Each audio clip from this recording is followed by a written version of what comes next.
comenzar a practicar la tarea. ¿Ok? ¿Quién se acuerda cuál era la tarea? Y había tarea. Ok, recuérdense que aquí somos tolerantes con los que no hacen tarea. No queremos que dejen de venir por falta de tarea. 2 de Corintios 5, 20 al 21. Así que, ¿qué yo quisiera que ustedes hicieran? Reúnanse 5 personas. Si no se saben el pasaje, no importa, simplemente lo buscan y entre ustedes lo leen 2 o 3 veces y por 5 minutos o lo recitamos o intentamos memorizarlo. ¿Ok? Así que reúnanse, compartan esa escritura entre ustedes. Vamos, yo sé que hay gente tímida, pero reúnanse en grupos de 3 o 5, dicen.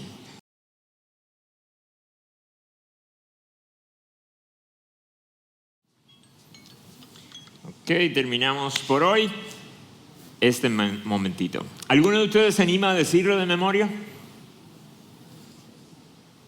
¿Se animan? ¿Quién se anima? ¿Usted se anima, mi hermano? Hermano Pedro Julio. Los que lo memorizamos en Reina Valera seguimos con un problema ahí en la cabeza.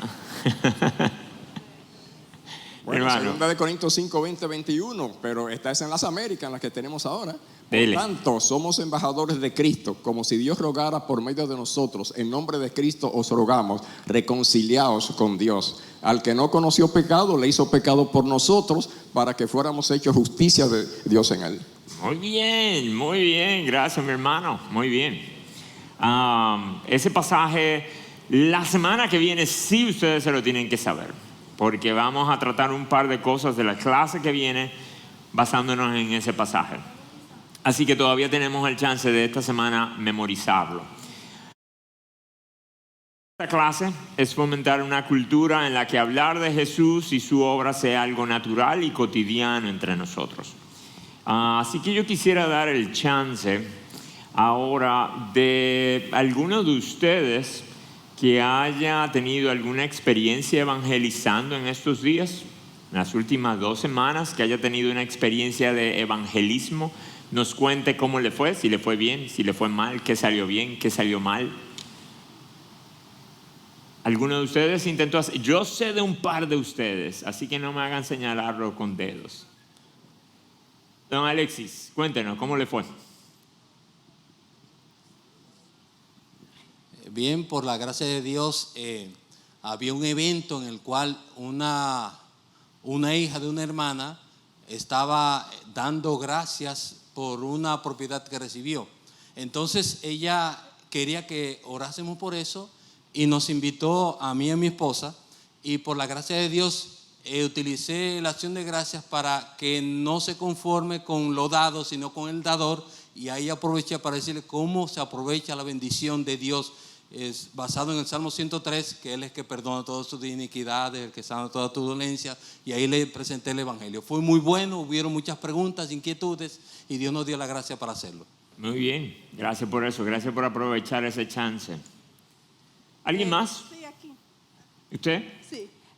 Yo tuve la experiencia, me recordé mucho de usted. Estaba arreglándome las uñas en el salón. Ahí se habla mucho. Y una joven, creo que Dios me puso en ese momento, dijo la frase que su vida no tiene sentido. Entonces yo me recordé de usted cuando estaba en el vehículo, como que algo me dijo, como que hice el intento de quedarme callada. Y entonces ahí aproveché y le dije que Dios es perfecto, que ya el hecho de ella estar aquí es una bendición, y que yo no quería que ella volviera a decir esa frase, que todos nosotros tenemos un propósito en la vida y que somos creadores del Señor. Entonces ahí aproveché la oportunidad y empecé a hablarle de muchos versículos del Evangelio. Bien, qué bueno, qué bueno. ¿Y hermano Orquídea? ¿Es el último? Luego quizá tengamos más chance. Yo tengo una amiga que pasó por un proceso, yo hace tiempo le predicaba, pero ahora tengo un proceso muy fuerte porque ella tenía diabetes y no sabía, tuvieron que cortarle una pierna. Y yo siempre le decía a ella que tiene que aprovechar el tiempo que el Señor le ha dado para buscar de Él. Entonces, después de esta clase la estoy evangelizando y diciéndole para dónde va si no acepta a Cristo y que aproveche este tiempo que el Señor le ha dado. Entonces le dije que le voy a poner tarea para preguntarle después qué ella sacó de esa tarea. Entonces le estoy diciendo, si tú no aceptas a Cristo, ¿para dónde tú vas? Y si lo aceptas, ¿para dónde tú vas? Y el único que intercede entre Dios y el hombre es Cristo.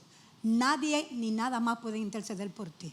Ok, en esa parte que nuestra hermana la puso en esa encrucijada, ¿qué estaba demostrando nuestra hermana?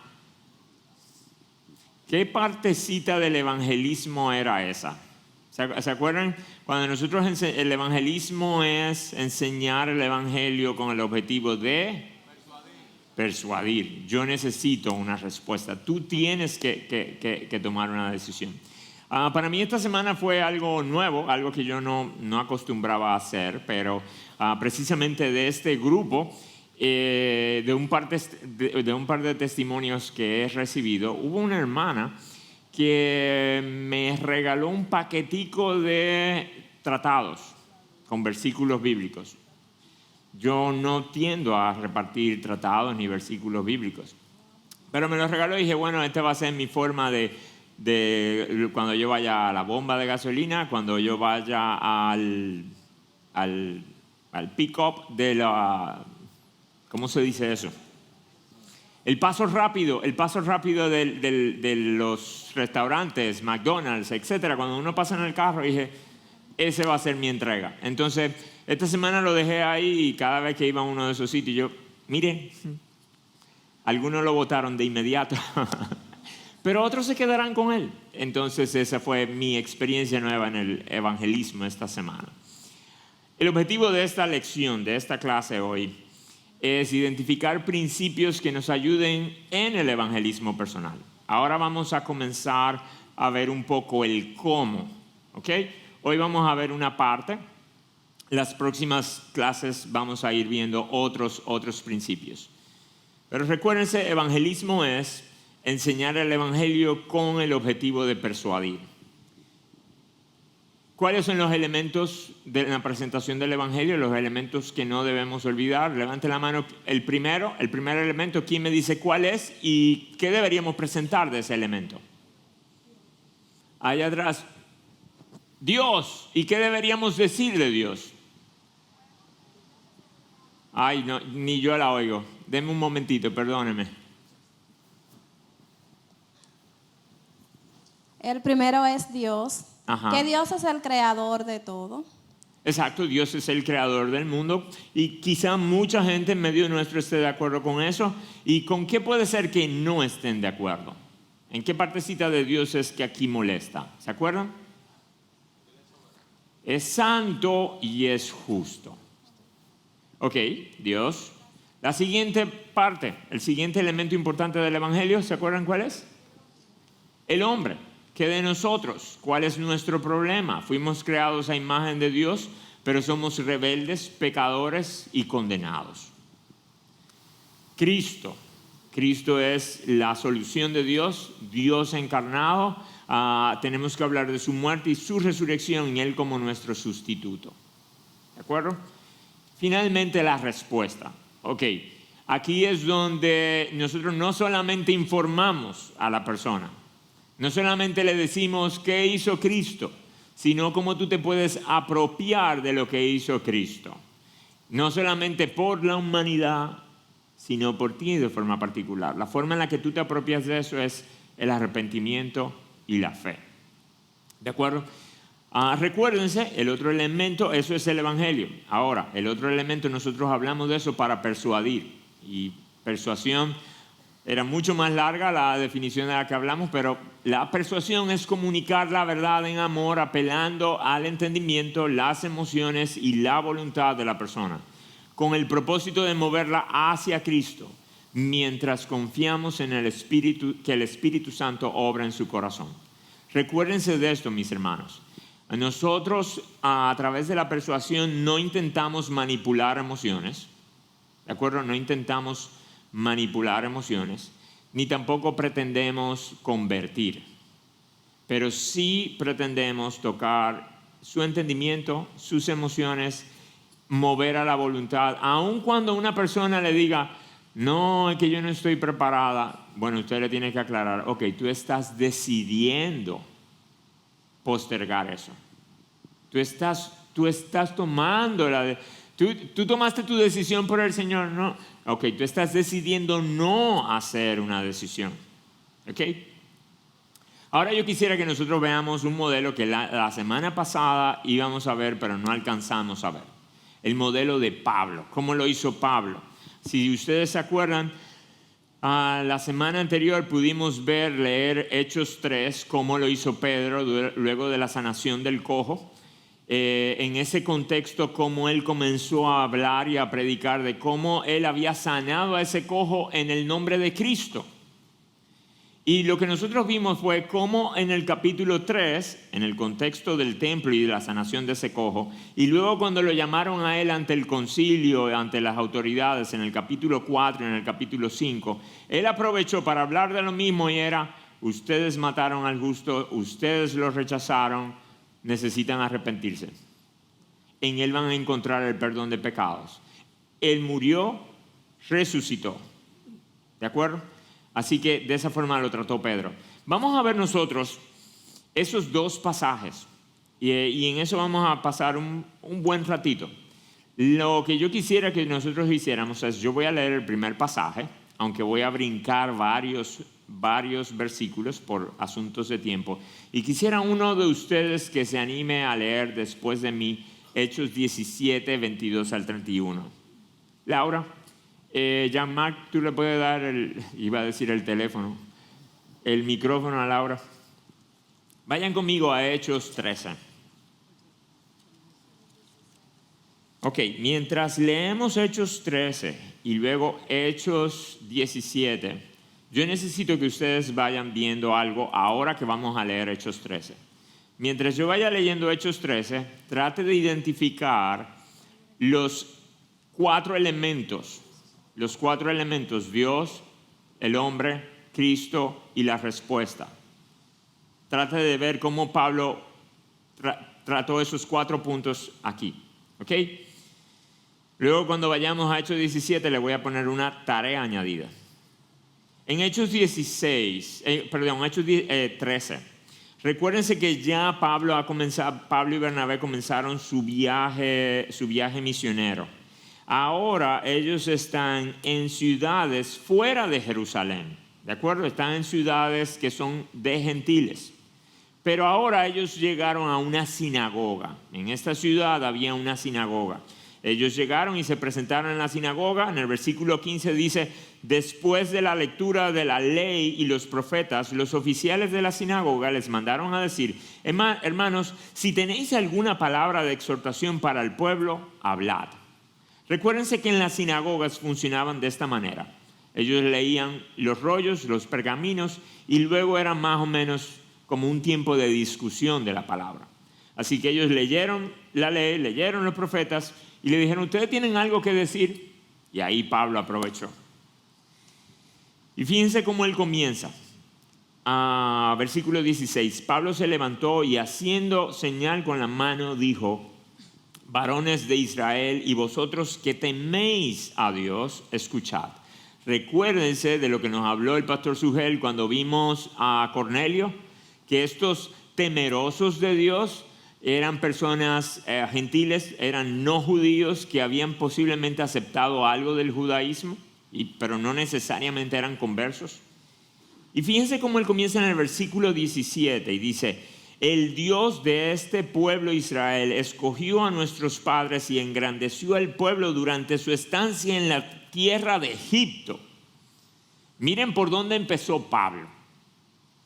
Pablo no empezó a hablar de Jesús. Pablo empezó en los orígenes nuestros. Se fue a Egipto. Luego de Egipto habló de cómo fueron liberados de Egipto. Luego de eso, en el versículo 18 dice el tiempo que pasaron en el desierto. En el versículo 19 comienza a hablar de la conquista a la tierra prometida. y el tiempo de los jueces. En el versículo 20 termina el tiempo de los jueces y llega Samuel. En el versículo 21 comienza a hablar de la monarquía. Así que fíjense cómo del versículo 17 al 21, básicamente Pablo lo que hizo fue un repaso de todo el Antiguo Testamento, de la ley. Y entonces, cuando llega el versículo 22, dice, después de quitarlo, les levantó a David, del cual Dios también testificó y le dijo, he hallado a David, hijo de Isaí, un hombre conforme a mi corazón, que hará toda mi voluntad. De la descendencia de David, de la descendencia de este, conforme a la promesa de Dios, conforme a la promesa, Dios ha dado a Israel un Salvador, Jesús. Ok, fíjense cómo él conectó a David con Jesús. Y luego en el versículo 24 comienza a hablar de Juan el Bautista. ¿Por qué él no siguió hablando de Jesús? Bueno, porque ellos estaban esperando a un Elías, a un profeta que iba a hablar acerca del Mesías. Entonces él comienza a hablar de Juan como ese que fue el que anunció al Mesías. Luego que él habla de Juan, entonces regresa de nuevo a Jesús. Y así continúa hablando acerca de cómo tomaron a Jesús y los gobernantes de Israel le hicieron todo un boicot, lo entregaron y lo mataron. Así que fíjense cómo Pablo empezó en nuestros padres, lo que nosotros estamos esperando desde Abraham. Toda nuestra historia hasta llegar a Jesús y su asesinato. Todo eso lo habló Pablo en ese contexto. Pero ¿a quiénes él le estaba hablando? Allá atrás, voceado. A israelitas o a personas que estaban, a gentiles que estaban en una sinagoga, conocían esto, acababan de leer de la ley y los profetas. Entonces Pablo está señalando, de este que nosotros hablamos, es del que yo hablo. Es del esperado, es del prometido. Ahora, fíjense en el versículo 33. Dios ha prometido a nuestros hijos al resucitar a Jesús, como también ha escrito en el Salmo 2: Hijo mío eres tú y yo te he engendrado hoy. En cuanto a lo que le resucitó de entre los muertos, para nunca más volver a corrupción, Dios ha hablado de esta manera. Y regresa ahora a los salmos. Y a través de los salmos, él trata de demostrar cómo la resurrección era algo esperado. Y ahora finalmente él regresa de nuevo a Jesús y nuestra respuesta. En el versículo 38 dice, por tanto, hermanos, sabed que por medio de él os he anunciado el perdón de los pecados y que de todas las cosas de que no pudisteis ser justificados por la ley de Moisés, por medio de él todo aquel que cree es justificado. ¿Ok? ¿Se dieron cuenta cómo él, de toda la historia, llegó? Ok, ese Jesús fue resucitado. Fue resucitado porque en los salmos se dijo que tenía que ser resucitado. Y ahora fíjense cómo él llega en él nosotros tenemos perdón y en él nosotros somos justificados. Y menciona la ley de Moisés. ¿Pero por qué? Porque ellos vivían bajo la ley de Moisés. Y en el versículo 40, fíjense cómo él cierra su discurso. Tened pues cuidado de que no venga sobre vosotros aquello de lo que se habló en los profetas. O sea, ya yo le expliqué el evangelio, ya yo le dije quién era el señalado, ahora tengan mucho cuidado. Y en los profetas habían anunciado que iban a venir burladores que no iban a aceptar a ese Jesús. Entonces, después que le dice, ahora él dice, tengan cuidado cuál es su respuesta y no vaya a ser que se cumpla en ustedes lo que se profetizó, que iba a haber gente que lo iba a rechazar. La gente en ese momento lo recibió muy bien. Dijo, mira, nos interesa, regresa el próximo sábado. Él continuó hablando y finalmente fue rechazado. ¿Ok? Así que Ya yo gasté mucho tiempo en este pasaje. Yo espero que ustedes hayan visto los 4 elementos aquí claramente de Dios, Jesús, nosotros y el llamado a arrepentimiento. Vamos a Hechos 17. Entonces Pablo poniéndose... Perdóname. Aquí traten de ver cómo lidia Pablo en Atenas, un sitio donde no se conocía. Él estaba en Ágora. ¿Ok? Él estaba realmente en el Ágora en ese momento. No en nuestro Ágora, sino en el Ágora de Atenas, que era un mercado. Entonces, estaba rodeado de filósofos, de gente pagana, gente que nunca había oído de la ley de los profetas. Laura. Entonces Pablo, poniéndose en pie en medio del Areópago, dijo: varones atenienses, percibo que ustedes son muy religiosos en todo sentido, porque mientras pasaba y observaba los objetos de su adoración, hallé también un altar con esta inscripción: al Dios desconocido, pues lo que ustedes adoran sin conocer, eso les anuncio yo.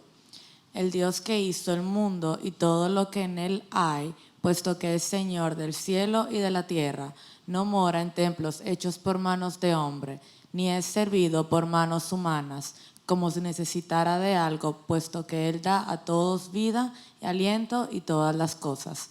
De uno solo, Dios hizo todas las naciones del mundo para que habitaran sobre toda la superficie de la tierra, habiendo determinado sus tiempos y las fronteras de los lugares donde viven, para que buscaran a Dios y de alguna manera, palpando, lo hallen, aunque Él no está lejos de ninguno de nosotros, porque en Él vivimos, nos movemos y existimos, así como algunos de los poetas de ustedes han dicho, porque también nosotros somos linaje suyo. Siendo pues linaje de Dios, no dejemos de pensar que la naturaleza divina sea semejante a oro, plata o piedra, esculpidos por el arte y el pensamiento humano.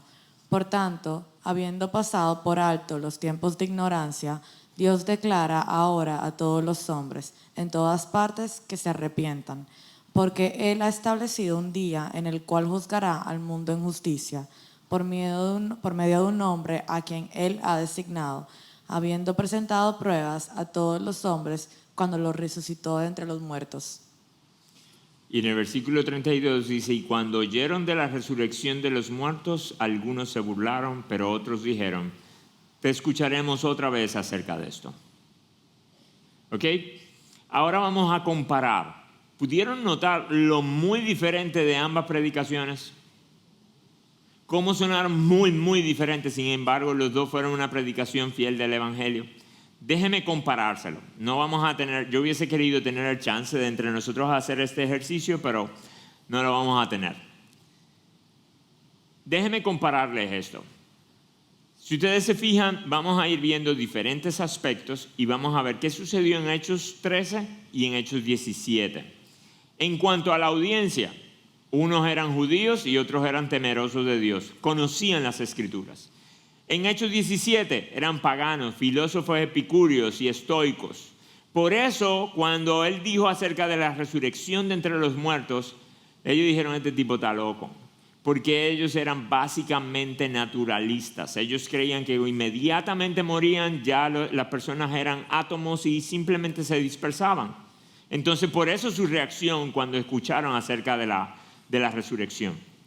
Eran ignorantes de la Biblia. ¿Desde dónde partió en Hechos 13? Desde el principito. Desde la historia de Israel, los monarcas, patriarcas, Éxodo, jueces, David. En el otro, ¿de dónde partió? De religiosidad en general. Él dice: yo veo que ustedes son como muy religiosos. Y yo vi que hay un Dios no conocido. Tiene una estatua al Dios no conocido. Y de ese Dios no conocido fue que él arrancó. ¿Ok? Él no arrancó que si hay un Antiguo Testamento, nada de eso. Uso de las Escrituras. En la sinagoga fue extensivo. Algunos dirían que abusivo. Usó muchas Escrituras. ¿Ok? Él quería probar su punto. en el otro no citó directamente el Antiguo Testamento, aunque citó verdades del Antiguo Testamento. Pero él no dijo, así dijo el Señor. No, él simplemente lo declaró como una verdad. ¿Y qué sí hizo? Citó a filósofos griegos, citó a personas de la cultura que ellos sí conocían y que por un rabito habían dicho una verdad. Era verdad que todos somos de un mismo linaje. Lo que pasa es que ese poeta griego se refería a otra cosa, pero en la Biblia ese era Adán. Entonces él cogió ese rabito que sí compartían y eso lo citó. Fíjense qué más. Presentación de Jesús. En un caso entre judíos, él es el cumplimiento de la promesa, el descendiente de David, el Salvador. Con otros, es presentado como el hombre designado por Dios para juzgar y confirmado por la resurrección. Simplemente lo asumió. Dijo, hay un Jesús que está designado por Dios para juzgar. Todos nosotros creemos que hay un juicio, pero ese Jesús es el que va a juzgar. ¿Y cómo yo sé que va a juzgar? Porque resucitó. Ahí lo dejaron de oír. Tema central. En uno era el cumplimiento de la promesa y la justificación por la fe. Lo que no podía lograr Moisés, lo logró Jesús.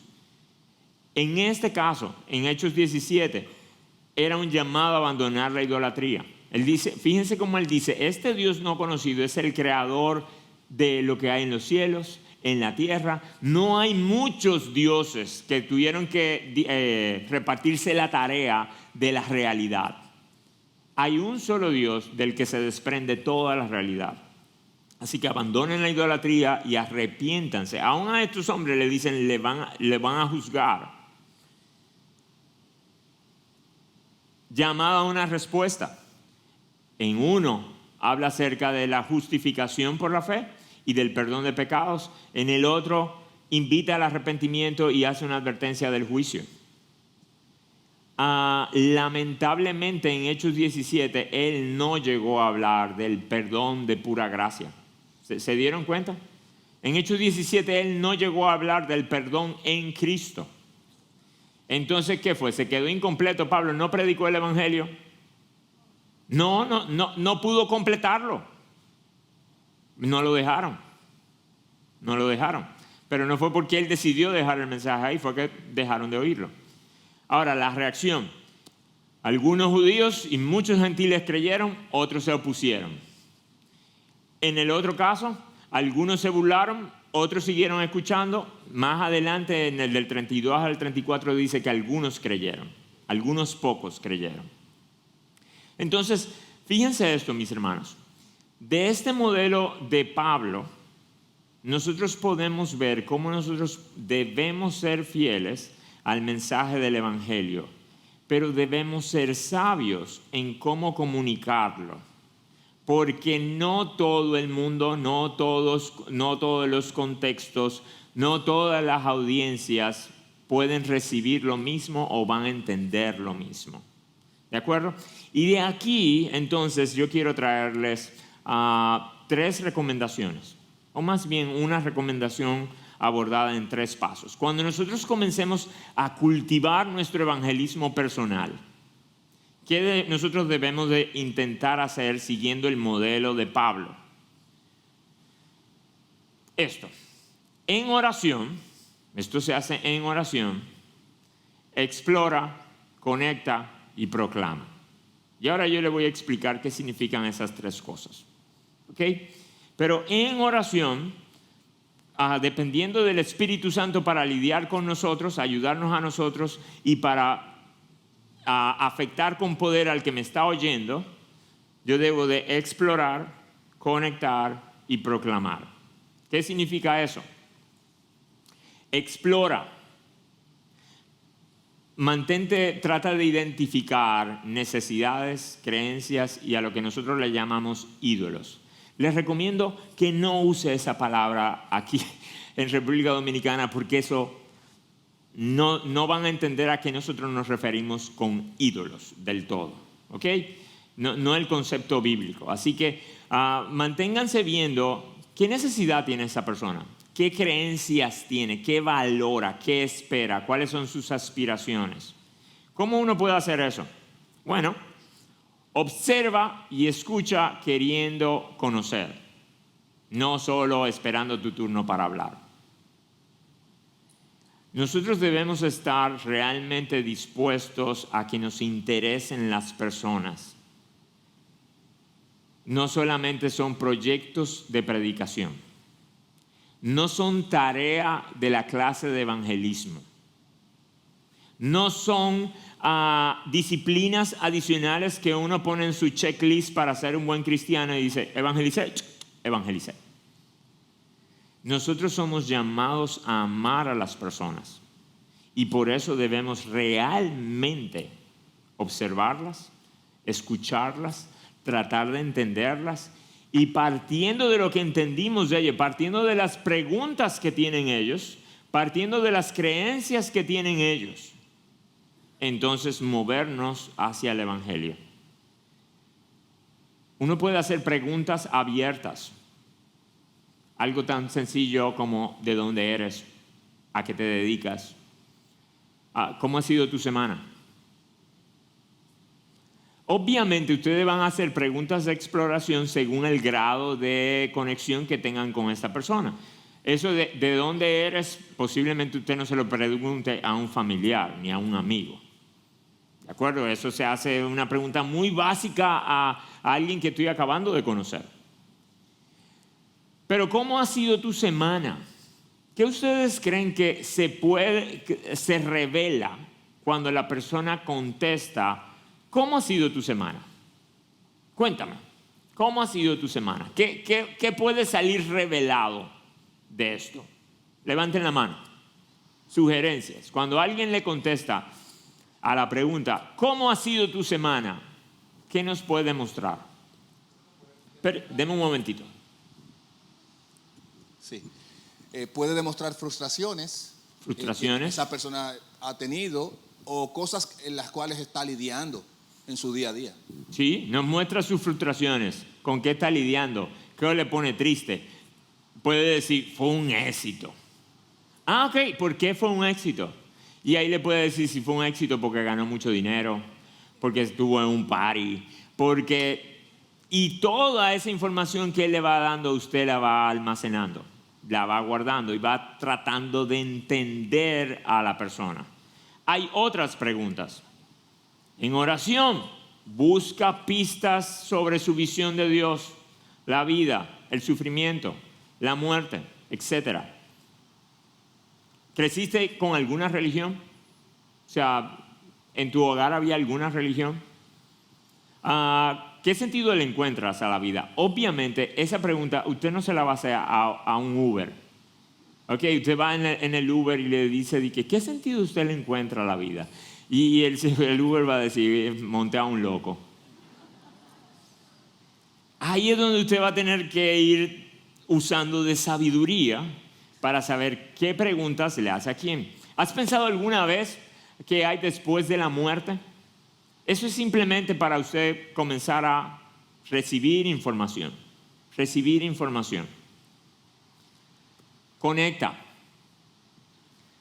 Encuentra puentes entre su mundo, el tuyo y el Evangelio.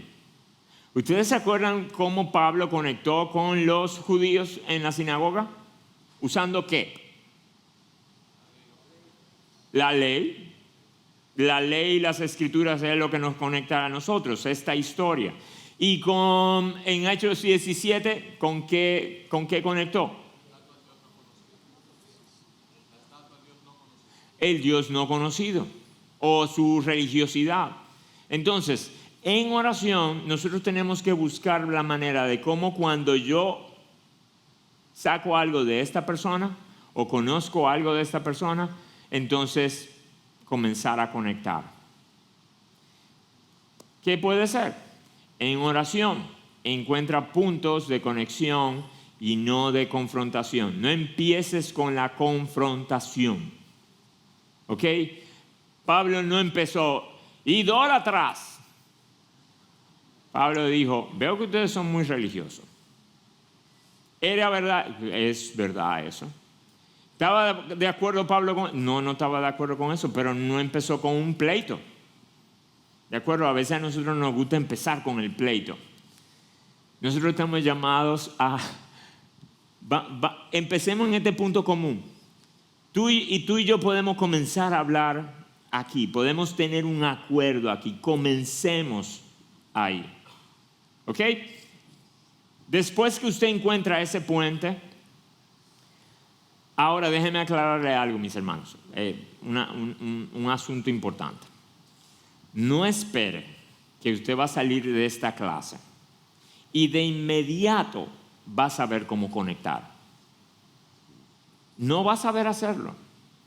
Lo que usted necesita es comenzar a tener ese modelo en su cabeza y a decir, ok, cuando yo me relacione con personas, yo voy a estar explorando, voy a estar observando, voy a estar viendo qué pistas me da de lo que sabe, de lo que cree, de lo que valora, de lo que necesita. Y luego yo voy a buscar maneras de conectar eso conmigo, con mi propia experiencia y aún con el Evangelio.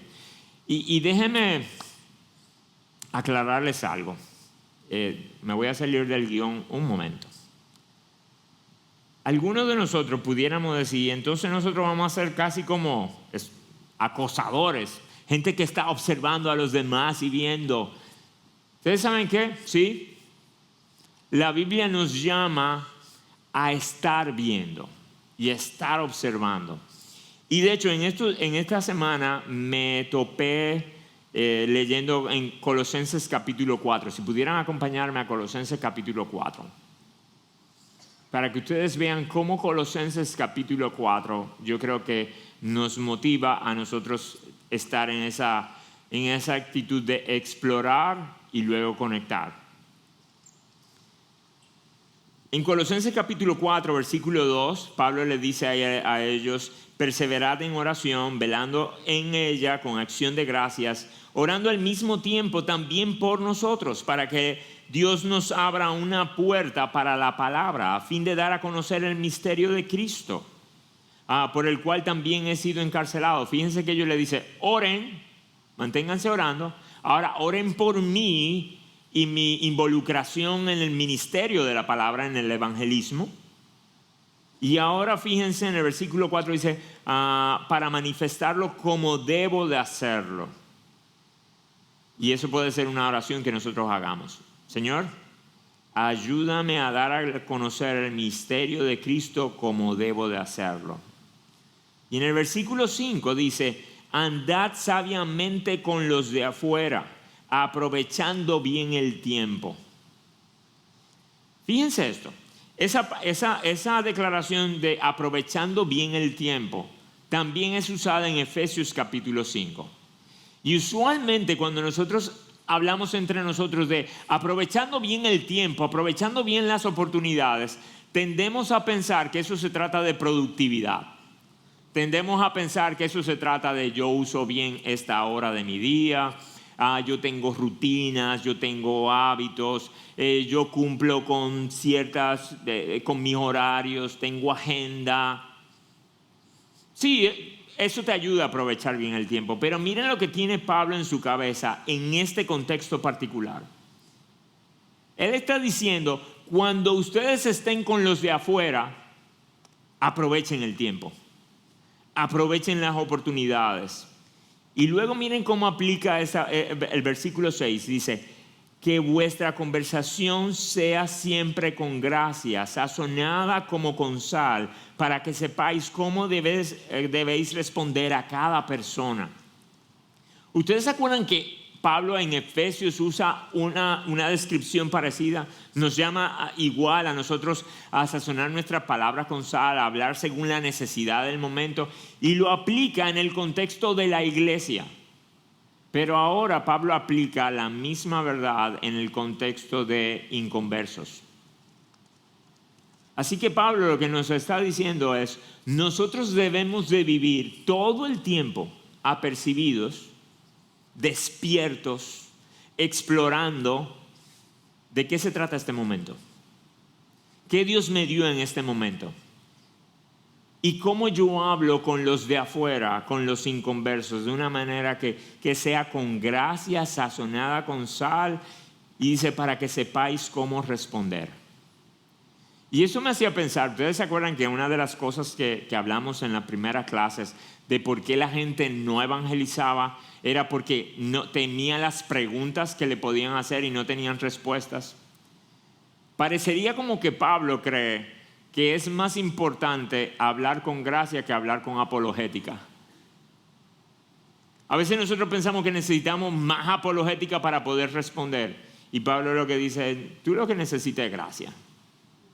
Cuando tú vayas a hablar con los de afuera, ora para que el Señor te ayude a traer gracia con tus palabras y tú sepas cómo responder. Ok, ahora regresemos a la clase. Exploren, conecten, proclamen. Presenta a Jesús como respuesta a su problema y a su mayor problema. A su problema y a su mayor problema. Le voy a decir una inclinación mía.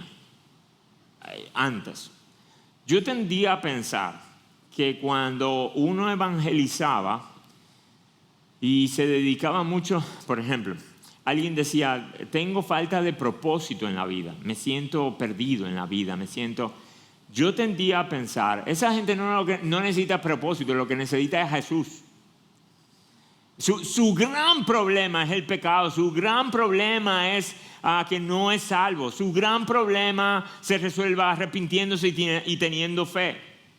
Así que en mi cabeza yo tendía a brincar su problema, a ignorar su problema y a llegar rápidamente a lo que es su gran problema. ¿Y saben qué? Eso no es muy bueno. Es mejor si ustedes pueden lidiar con su problema, lo que él cree que es su problema, para luego ustedes llevarlo a lo que es el gran problema. Porque si ustedes brincan muy rápido, él le está dando información de lo que él cree que es su necesidad, de lo que son sus creencias, de lo que son sus valores. Y si ustedes brincan muy rápido a su problema, su gran problema, entonces la persona va a decir, él no me oyó. O sea, todo lo que yo le abrí mi corazón, le dije qué estaba pensando, qué estaba sintiendo. Él simplemente brincó a que yo necesito a Jesús porque si no me voy al infierno. ¿Saben qué yo he entendido en esto últimamente, no hace mucho? Los problemas de las personas son sus pequeños infiernos. Los problemas de las personas son sus pequeños infiernos. Ayudémosles a lidiar con esos pequeños infiernos primero. Y aún podemos usar esos pequeños infiernos para advertirles, si tú no lidias con el mayor infierno, con el verdadero y último infierno, imagínate cómo va a ser. Entonces, cuando nosotros proclamemos, como le había dicho, empieza con lo que es su necesidad. Luego llega a Jesús como lo que Jesús considera su mayor necesidad. ¿Se acuerdan algo de este modelo en lo que vimos la semana pasada en el sermón de la mujer samaritana? ¿Se acuerdan de eso? ¿Se acuerdan cómo Jesús le dice, dame agua? Y esta señora empieza con un problema. Tú pedime agua a mí. Jesús no se pone a discutir. Yo no soy como los demás hombres. Yo no soy... Él le dice, si tú supieras quién te está pidiendo, tú le pedirías a ella. Y él le dice, pues dame de esa agua. Y Jesús no comienza a decir, que tú no entiendes el agua que yo... Jesús dice, que busca a tu marido. No tengo marido. Jesús no le dice, buena mentirosa, tú sabes bien lo que tú has hecho. Jesús le dice, es verdad. Fíjense que Jesús no le dice, tú tienes razón, tú no tienes marido, porque tú has tenido 5, y el que tú tienes ahora realmente no es tu marido. Es verdad. Ella se sorprende y salta de repente de no marido a la adoración en el templo. Y Jesús de nuevo le contesta, pero pero llega a qué son los puntos más importantes. Entonces fíjense cómo Jesús empezó con lo que era su necesidad percibida, yo quiero de esa agua, y luego la llevó a cuál era su mayor necesidad, que era creer en Él. ¿De acuerdo? Obviamente uno lee los evangelios y piensa que en la tarea de evangelismo va a durar 5 minutos, como pa, pa, pa, pa, y ya. No va a ser así. Seguro la conversación con la mujer samaritana fue más larga que eso. Lo que pasa es que Juan dejó registrado lo que nosotros necesitábamos. Algo parecido sucede con Nicodemo. Nicodemo trae una inquietud y él le contesta según su inquietud, pero luego se va mucho más profundo que su inquietud. Entonces, tomemos las inquietudes de las personas, las preguntas que ellos tienen, respondamos esas preguntas y luego nos vamos pero hay más. Cuando tú estés haciendo eso, proclamando, sé explícito acerca de Jesús, no te quedes en Dios. ¿Qué significa eso? Fíjense cómo todos los apóstoles hablaban claramente de Jesús. Aún Pablo, hablando en Atenas, donde jamás habían oído de Jesús, dijo, hay un Jesús. A veces para nosotros es fácil dejarlo en Dios. Dios tiene un plan, Dios es amor, Dios va a enjuiciar. Todo eso es verdad. Pero nosotros necesitamos ser explícitos acerca de Jesús. Los judíos hablan de Dios, los musulmanes hablan de Dios. ¿Quién nos va a distinguir? Jesús. Entonces seamos explícitos con Jesús. Ahora déjenme enseñarle muy rápidamente un par de ejemplos. Y luego cómo ustedes pueden tener otros ejemplos. Ustedes hablando con un amigo, descubren que tienen problemas de ansiedad. ¿Qué es lo que más te está preocupando en estos días? Está bien chiquitito, pero recuérdense que luego pueden descargarlo. Él le va a hablar, él le va a decir un montón de cosas. ¿De acuerdo? Luego usted puede decir, y ahí es donde viene la conexión, tú y yo no somos tan diferentes. Yo también he pasado por momentos de miedo que me bloquean. Me ayuda a saber que no tenía que cargar con eso solo. Yo tengo una solución.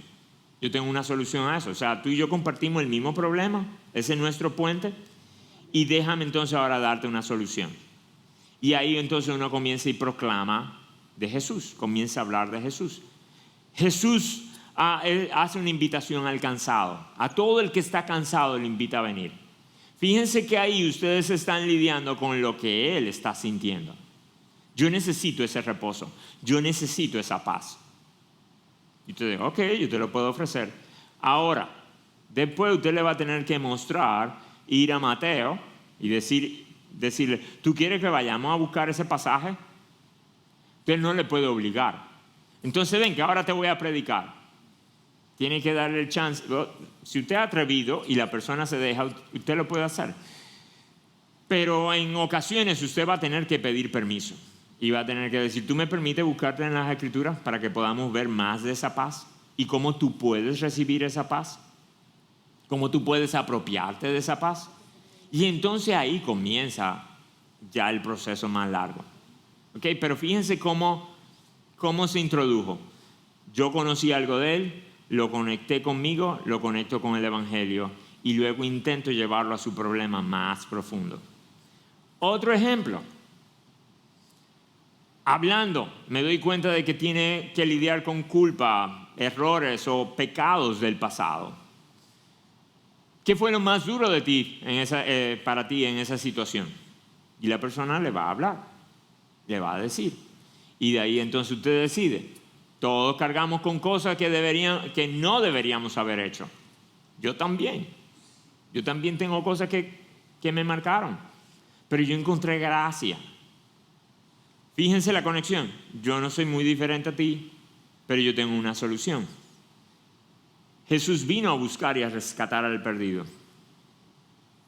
Jesús vino a ayudar al que estaba quebrantado. Jesús vino a buscar lo que era sinvergüenza, lo que otros desecharon. causas perdidas. Que yo necesito la cruz. ¿Ok? Y luego ustedes le dicen, ¿tú quisieras seguir leyendo conmigo? ¿Tú quisieras seguir estudiando esto conmigo? ¿De acuerdo? Ahora bien, esos son dos ejemplos muy rápidos. Ustedes van a decir, ¿y si él no me contesta lo que yo estaba esperando? En este tipo de casos uno siempre dice, pero es que a mí no me contestan así, pastor. Bueno, póngase a practicar. Y en la medida que usted comience a practicar, va a comenzar a desarrollar la habilidad de cómo guiar la conversación. Le voy a dar una herramienta, sugerir una herramienta para que puedan seguir viendo casos como esto. Use inteligencia artificial para practicar. Ahí yo les sugiero un prompt o un mandato. Si ustedes van a ChatGPT, ustedes le ponen ese mandato, le dicen algo como, actúa como un cristiano maduro, de teología bautista reformada. ¿Por qué es eso importante? Porque ChatGPT es super light. Entonces, si ustedes le dicen, actúa como un cristiano maduro, predícame el evangelio, posiblemente le dé algo muy no tan sano. Entonces, ustedes le pueden decir, yo quiero que sea un bautista reformado, que la teología sea según eso. Que desea ayudarme a proclamar el evangelio en la vida diaria. Dame ejemplos específicos y realistas de cómo puedo explorar lo que la persona cree, valora o necesita. Le pueden incluir. Conectar con esas creencias, con las verdades del evangelio y proclamar el evangelio con claridad, etcétera, etcétera, etcétera. Y usted le puede decir, dame al menos ejemplos de situaciones distintas. Y usted le puede poner las situaciones. Usted puede decir que haya sufrido una pérdida, que esté buscando propósito, que confíe solamente en su logro o en sus obras. Cuando yo me encuentro con una persona así, ¿cómo suena eso? Entonces usted le pone eso y ChatGPT en segundos le va a dar algo parecido a esto. Ahí se ve muy pequeñito, pero le va a poner varios escenarios. ¿Okay? Y usted puede seguir comentando con él y aún diciéndolo, tú estás muy teológico, bájale algo. A lo más formal, a lo más informal, hazlo más directo y él le va a poder ir aclarando. Usted dice, pero es que yo no sé usar ChatGPT, yo no sé nada de eso. Practique con un familiar suyo, con un amigo, practiquen. Miren mis hermanos, en este momento lo único que nosotros estamos haciendo es repartiendo información. ¿Ok? Yo le estoy dando información. Ahora lo que nosotros necesitamos es sabiduría. Y sabiduría es cómo yo tomo la información que me dieron y comienzo ahora a aplicarlo en diferentes contextos. Y la única manera de alcanzar sabiduría es, primero que todo, pidiéndole al Señor. El que se encuentre falto de sabiduría, pídala. Y segundo, practicando. La única manera en la que usted se hace hábil en una habilidad, valga la redundancia, es practicándola. Usted se imagina a los bebés. ¿Ustedes creen que los bebés aprenden a caminar por la cantidad de gente que vieron caminando? O sea, ellos se pasan como el primer año observando. Y dicen, dos pasos, uno adelante, uno atrás, ¿no? Y tienen cierto ritmo. Y de repente ellos se paran y comienzan y... No, tienen que gatear, tienen que rodar, tienen que caerse, tienen que dar pasitos. Nuestro problema es que a nosotros no nos gusta eso. A nosotros no nos gusta parecer bebés en nada. Si usted no arranca, va a seguir siendo de brazos. ¿Ok? Así que arranquemos a practicar, mis hermanos. Tarea. Memoricen 2 de Corintios, el versículo de hoy, ¿verdad? 5 al 21. 5 minutos diarios es suficiente para ustedes aprenderlo. Y explora. Escoge a una persona para explorar. Puede ser un compañero de trabajo. Puede ser la salonera. Puede ser una vecina. La muchacha que trabaja en su casa. Comience a hacerle preguntas para conocer qué sabe, qué conoce, qué cree, qué ella cree que necesita. Y luego intente conectar y presentar el Evangelio. Recuerde que no debe, pero es bueno empezar con lo que la persona cree que es su necesidad y luego moverse a su mayor necesidad. Esto es fácil en el contexto de una relación. Si ustedes van a Ágora o van a Plaza de Ecuador y de inmediato quieren... No, igual tienen que explorar. Tienen que tratar de sacar alguna información de qué esta persona cree. ¿Ok? Pero no van a poder llegar muy profundo. El que usted le entrega el tiquecito, el panfleto en la bomba de gasolina, en el supermercado, usted no va a poder llegar muy profundo. A esa persona quizás usted solamente le puede dejar una verdad. Pero comencemos a practicar el evangelismo con los que están más cerca de nosotros. Practíquelo con sus hijos, practíquelo con su familia. Luego más adelante, como en 3 clases más, vamos a comenzar a hablar de cómo evangelizar a familiares y a compañeros de trabajo. ¿Alguna pregunta? Ya estamos tarde. Una pregunta. ¿Tengan dudas? Si usted, ¿y cómo lo hago? Haciéndolo. Comience. Ok, comience. Y use ChatGPT para poner cosas. Una aclaración con ChatGPT. ChatGPT no es un buen medio para que usted pueda llegar a conocer verdad. ¿Ok? Porque ChatGPT inventa. El trabajo de ChatGPT es generar contenido. Así que a veces inventa. Usted puede ir a ChatGPT ya conociendo algo, ya sabiendo algo, de modo que pueda tener la capacidad de discernir si lo que le está diciendo es verdadero o no. Así que usted puede ir a preguntarle, por ejemplo, dame 20 preguntas con las que yo puedo comenzar a hablar con un taxista acerca del Evangelio. Y le va a dar 20 preguntas. Algunas de ellas te va a decir, no, pero es un disparate. Y habrán 2 o 3 que le sirvan. Entonces, usted lo que va a usar es su discernimiento para decir, estas 18 no me sirven, pero estas 2 sí. Vamos a usarlas. Aneuri, ¿tú tenías una pregunta? Bendiciones, hermano, buenos días. Es que mientras lo escuchaba hablar, pensaba en 2 cosas que yo hago cuando busco la oportunidad de evangelizar o cuando alguien viene a preguntarme sobre Cristo y el Evangelio. Y la quiero compartir para que quizás algunos más en la clase. Imagínate que tú estás con el que está echando gasolina y tienes que irte en menos de 1 minuto. Ok, voy a usar 1 minuto. Lo que digo es, por ejemplo, con mis vecinos o con mis compañeros de trabajo, que son personas que uno frecuentemente ve, tratar de ser intencionales en sacar tiempo para hablar con ellos y compartir con ellos. Y darle importancia a lo que ellos le dan importancia, ya sea un hobby, un pasatiempo, lo que sea, porque eso nos sirve de enlace para poder conectar y hablar con ellos. Cuando una persona viene a hablarme de Cristo, yo, viendo la definición de evangelismo, que es básicamente persuadir, yo utilizo algo, no sé si está bien o mal. Yo le digo a las personas cuando vienen a eso, le digo, mira, ¿tú eres pecador? Sí. ¿Tú crees que Dios es real? Sí. ¿Tú crees que la Biblia es la palabra de Dios? Sí. Pues entonces, déjame decirte esto, y así empiezo. Entonces, básicamente uso esas 2 formas como manera de conectar y hablar con las personas. Yo no creo que esté mal lo que tú planteas. Lo único que te tomas el riesgo de que los 2 estén hablando de lo mismo. O sea, cuando tú le dices, tú eres pecador, él puede creer que sí, pero no a lo que él se refiere con pecador, no a lo que tú te refieres con pecador.